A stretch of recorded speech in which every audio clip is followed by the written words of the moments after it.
In this episode, I'm taking on the ultimate language learning guide to see if I can absorb enough Italian in 7 days to host a dinner for my boyfriend's Italian family and finally communicate with them in their native language. Ciao, come stai? Yeah, that's about as far as my Italian goes. If you're new here, let me bring you up to speed. This is Ste, my beautiful Italian boyfriend. And after almost 7 years of dating and countless trips to Italy to visit his family, I still look for help when ordering my gelato. I know, it's embarrassing. You see, I never prioritized learning Italian because Ste's immediate family speak English really well. The problem is that when they're together, the conversation always shifts to Italian, which sends my brain into overdrive and usually leaves me feeling excluded and totally exhausted. Comunque, se volete un po' di questa mozzarella, veramente buona, eh? Sì, prego. You may be wondering, how am I gonna go from Brad Pitt's level of Italian to being able to hold up a convo with Ste and his family? Well, with the help of two people you may have already heard of. I'm Nathaniel Drew. And I'm Johnny Harris. And we're both kind of obsessed with learning languages. Et pour freiner, s'il y a un problème, Yep, I'm taking on Johnny and Nathaniel's ultimate language learning guide. I really like how they've created a more efficient approach to learning a language, one that helps you develop the ability to understand and express yourself as quickly as possible. That's exactly what I need to be able to host a dinner for my Italian family in 7 days. Just to be clear, I'm not expecting to be able to conjugate or form sentences perfectly. My goal is to be able to understand them and be understood. So, andiamo!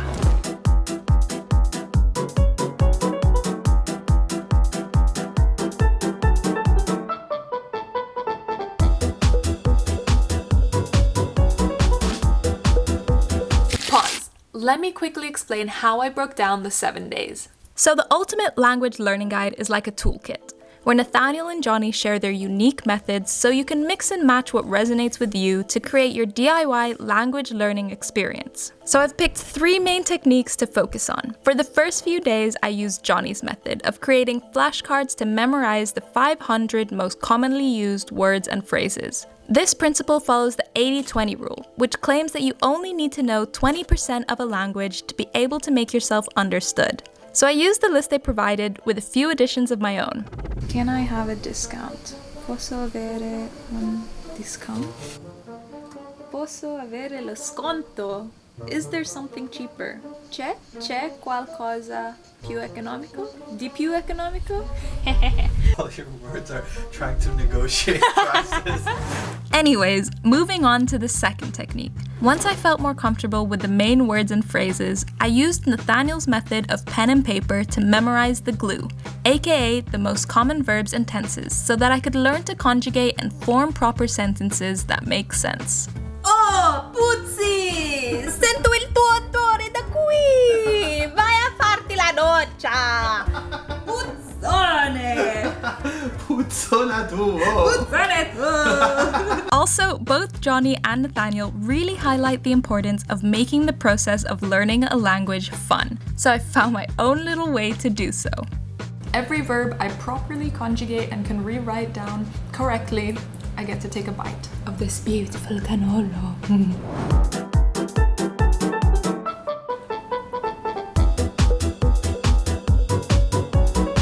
So this is what happens when you conjugate too many verbs in Italian and eat too many cannolis. Yeah, the cannolo tactic was not the smartest idea, and honestly, I struggled to make the process fun initially. This is where the third method really helped, speaking to a local, aka Ste, for at least 1 hour a day. Le persone che guardano rideranno di me in questa posizione? No. E se faccio invece così? Secondo te va bene? Va bene, guarda! Oh, ma cosa tocchi? Sono un po' insicura perché sento che il mio italiano non va bene. Piano piano impari, Bounce. Sì, oh Dio, did you just see that? Sì, ho visto. Che cazzo è? Oh! Stronzo! So once I found a good balance using the 3 tactics, my learning process went much smoother, and I got to the 6th day feeling pretty proud of what I had accomplished.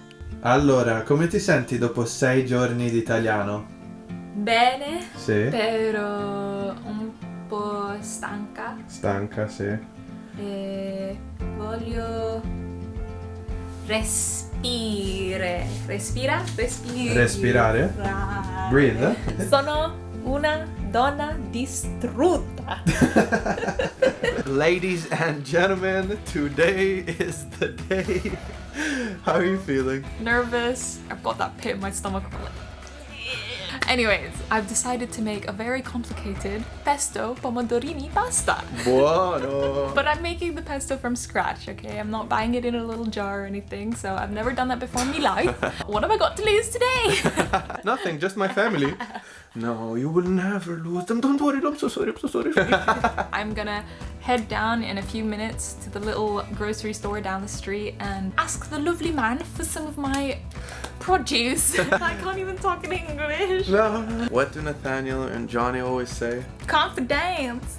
Buongiorno. Vorrei una testa di olio. Aglio?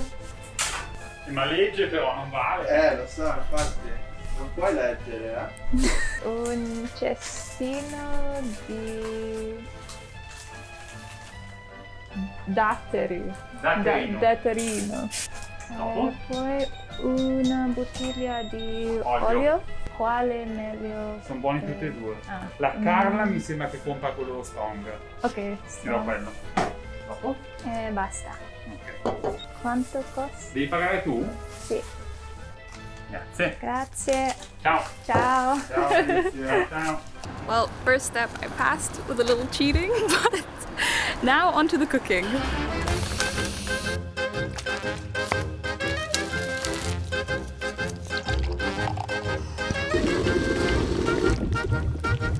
Taste test. Let's see what a true Italian thinks of this.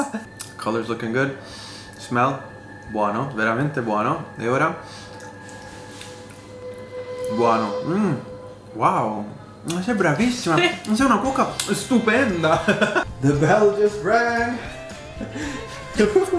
You got it?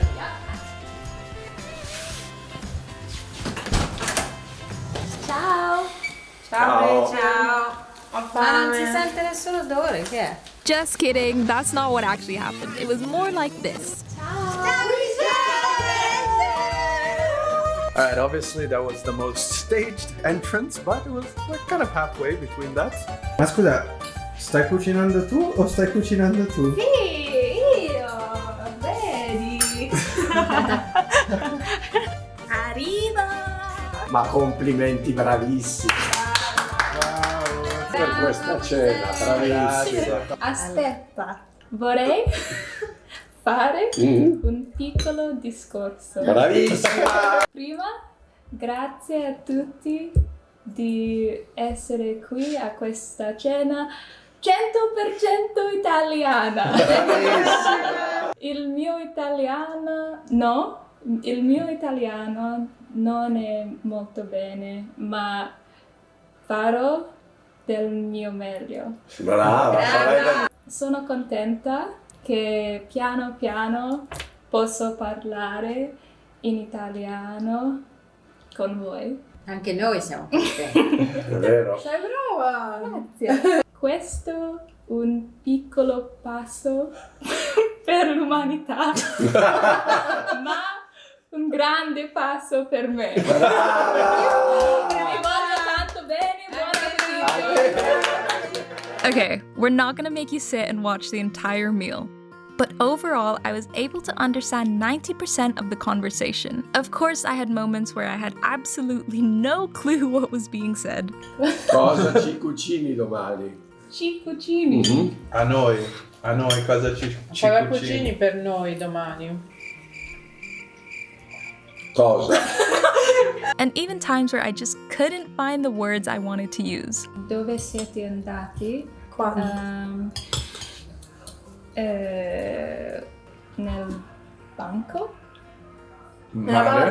barca in Sardegna. But honestly, the course really did help prepare me for this moment. And it's pretty crazy to think about how much my Italian improved in just 7 days. This really felt like a step in the right direction, which helped me connect more with Ste's family. Io personalmente sono molto orgogliosa di te e sono molto contenta di vedere come stai assorbendo l'italianità. Un po' di emotion qua. So, we just ate. How was it? I'm really happy, honestly. I know I stressed out a lot about this, but I enjoyed it a lot more than I thought I would. I guess I was just nervous, but I also felt proud at the same time. You did amazing, honestly. You did so well. I'm so proud of you. 7 days? Like, your Thai improved a lot in 7 days. I'm super happy. You should be. I'm so proud of you. Okay, so how much do I feel like my Italian has improved in 7 days? Well, after a week of studying an average of 4 hours per day, when it comes to everyday general conversations, I now feel pretty confident in my ability to understand what is being said. As for my ability to construct a proper sentence, I still wouldn't say I'm confident yet, but I can definitely hold my own now. So, overall, for someone who's trying to quickly learn how to understand and be understood, the Ultimate Language Learning Guide was 100% worth it. E con questo è tutto, ci vediamo al prossimo episodio e non scordatevi. Osa essere felice! Cos'era?